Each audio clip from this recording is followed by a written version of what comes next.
dowladaha Hindiya iyo Soomaaliya ayaa kala saxiixday heshiis ay isku weydaarsanayaan maxaabiista. Foos Cali Cabdiraxmaan ayaa warkan inooga soo dirtay magaalada Kismaayo.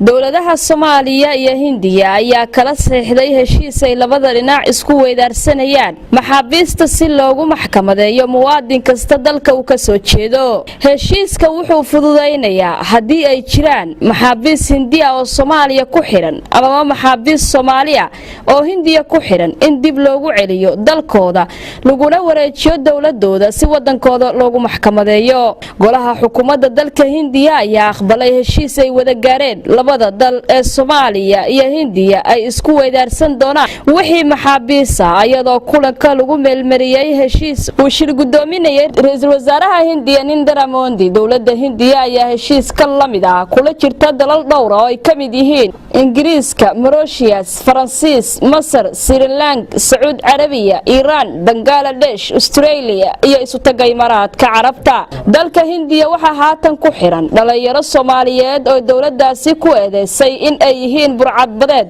waxaana dhalintani ay yihiin kuwa sugaya xukun maxkamadeed. dhalintaas ayaa la filayaa in bilowga dhaqangalka heshiiska ay dowladda Hindiya ku wareejiso dowladda Soomaaliya.